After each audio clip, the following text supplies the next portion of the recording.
1 Korintus pasal 7 tentang perkawinan. Dan sekarang tentang hal-hal yang kamu tuliskan kepadaku. Adalah baik bagi laki-laki kalau ia tidak kawin, tetapi mengingat bahaya percabulan, baiklah setiap laki-laki mempunyai istrinya sendiri, dan setiap perempuan mempunyai suaminya sendiri. Hendaklah suami memenuhi kewajibannya terhadap istrinya, demikian pula istri terhadap suaminya. Istri tidak berkuasa atas tubuhnya sendiri, tetapi suaminya. Demikian pula suami tidak berkuasa atas tubuhnya sendiri, tetapi istrinya. Janganlah kamu saling menjauhi, kecuali dengan persetujuan bersama untuk sementara waktu, supaya kamu mendapat kesempatan untuk berdoa. Sesudah itu hendaklah kamu kembali hidup bersama-sama, supaya iblis jangan menggodai kamu, karena kamu tidak tahan bertarak. Hal ini kukatakan kepadamu sebagai kelonggaran, bukan sebagai perintah. Namun demikian, alangkah baiknya kalau semua orang seperti aku, tetapi setiap orang menerima dari Allah karunia-Nya yang khas, yang seorang karunia ini, yang lain karunia itu. Tetapi kepada orang-orang yang tidak kawin dan kepada janda-janda, aku anjurkan, supaya baiklah mereka tinggal dalam keadaan seperti aku. Tetapi kalau mereka tidak dapat menguasai diri, baiklah mereka kawin, sebab lebih baik kawin daripada hangus karena hawa nafsu. Kepada orang-orang yang telah kawin, bukan aku, tetapi Tuhan, perintahkan supaya seorang istri tidak boleh menceraikan suaminya. Dan jikalau ia bercerai, ia harus tetap hidup tanpa suami atau berdamai dengan suaminya. Dan seorang suami tidak boleh menceraikan istrinya. Kepada orang-orang lain, aku, bukan Tuhan, katakan, kalau ada seorang saudara beristrikan seorang yang tidak beriman, dan perempuan itu mau hidup bersama-sama dengan dia, janganlah saudara itu menceraikan dia. Dan kalau ada seorang istri bersuamikan seorang yang tidak beriman, dan laki-laki itu mau hidup bersama-sama dengan dia, janganlah ia menceraikan laki-laki itu. Karena suami yang tidak beriman itu dikuduskan oleh istrinya, dan istri yang tidak beriman itu dikuduskan oleh suaminya. Andai kata tidak demikian, niscaya anak-anakmu adalah anak cemar, tetapi sekarang mereka adalah anak-anak kudus. Tetapi kalau orang yang tidak beriman itu mau bercerai, biarlah ia bercerai. Dalam hal yang demikian, saudara atau saudari tidak terikat.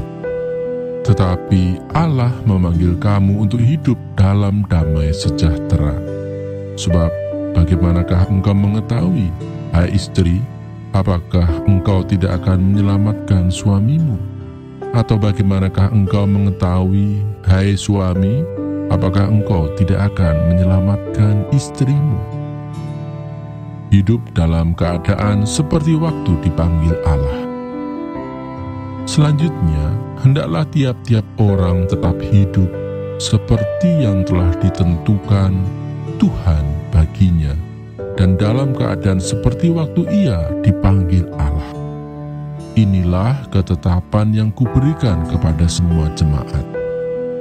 Kalau seorang dipanggil dalam keadaan bersunat, janganlah ia berusaha meniadakan tanda-tanda sunat itu.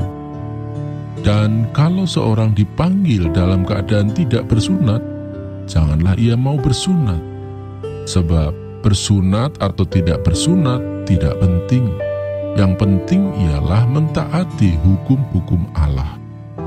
Baiklah tiap-tiap orang tinggal dalam keadaan seperti waktu ia dipanggil Allah. Adakah engkau hamba waktu engkau dipanggil? Itu tidak apa-apa. Tetapi jikalau engkau mendapat kesempatan untuk dibebaskan, pergunakanlah kesempatan itu. Sebab seorang hamba yang dipanggil oleh Tuhan dalam pelayanannya adalah orang bebas, milik Tuhan. Demikian pula orang bebas yang dipanggil Kristus adalah hambanya. kamu telah dibeli dan harganya telah lunas dibayar. Karena itu janganlah kamu menjadi hamba manusia. Saudara-saudara, hendaklah tiap-tiap orang tinggal di hadapan Allah dalam keadaan seperti pada waktu ia dipanggil. Sekarang tentang para gadis. Untuk mereka aku tidak mendapat perintah dari Tuhan, tetapi aku memberikan pendapatku sebagai seorang yang dapat dipercayai karena rahmat yang diterimanya dari Allah. Aku berpendapat bahwa mengingat waktu darurat sekarang adalah baik bagi manusia untuk tetap dalam keadaannya. Adakah engkau terikat pada seorang perempuan? Janganlah engkau mengusahakan perceraian. Adakah engkau tidak terikat pada seorang perempuan? Janganlah engkau mencari seorang. Tetapi kalau engkau kawin, engkau tidak berdosa. Dan kalau seorang gadis kawin, ia tidak berbuat dosa. Tetapi orang-orang yang demikian akan ditimpa kesusahan badani, dan aku mau menghindarkan kamu dari kesusahan itu. Saudara-saudara, inilah yang ku maksudkan, yaitu waktu telah singkat. Karena itu dalam waktu yang masih sisa ini, orang-orang yang beristri harus berlaku seolah-olah mereka tidak beristri, dan orang-orang yang menangis seolah-olah tidak menangis, dan orang-orang yang bergembira seolah-olah tidak bergembira, dan orang-orang yang membeli seolah-olah tidak memiliki apa yang mereka beli.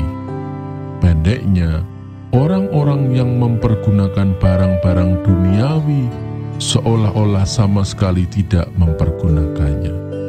Sebab dunia seperti yang kita kenal sekarang akan berlalu. Aku ingin supaya kamu hidup tanpa kekhawatiran. Orang yang tidak beristri memusatkan perhatiannya pada perkara Tuhan, bagaimana Tuhan berkenan kepadanya. Orang yang beristri memusatkan perhatiannya pada perkara duniawi, bagaimana ia dapat menyenangkan istrinya, dan dengan demikian perhatiannya terbagi-bagi. Perempuan yang tidak bersuami dan anak-anak gadis memusatkan perhatian mereka pada perkara Tuhan, supaya tubuh dan jiwa mereka kudus. Tetapi perempuan yang bersuami memusatkan perhatiannya pada perkara duniawi, bagaimana ia dapat menyenangkan suaminya.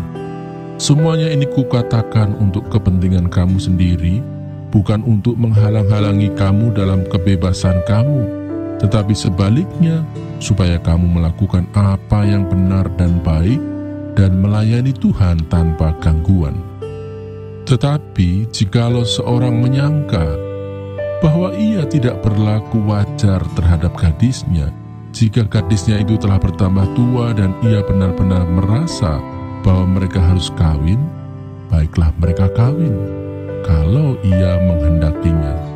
Hal itu bukan dosa. Tetapi kalau ada seorang yang tidak dipaksa untuk berbuat demikian, benar-benar yakin dalam hatinya dan benar-benar menguasai kemauannya, telah mengambil keputusan untuk tidak kawin dengan gadisnya, ia berbuat baik. Jadi orang yang kawin dengan gadisnya berbuat baik, dan orang yang tidak kawin dengan gadisnya berbuat lebih baik. Istri terikat selama suaminya hidup. Kalau suaminya telah meninggal, ia bebas untuk kawin dengan siapa saja yang dikehendakinya, asal orang itu adalah seorang yang percaya. Tetapi menurut pendapatku, ia lebih berbahagia kalau ia tetap tinggal dalam keadaannya. Dan aku berpendapat bahwa aku juga mempunyai Roh Allah.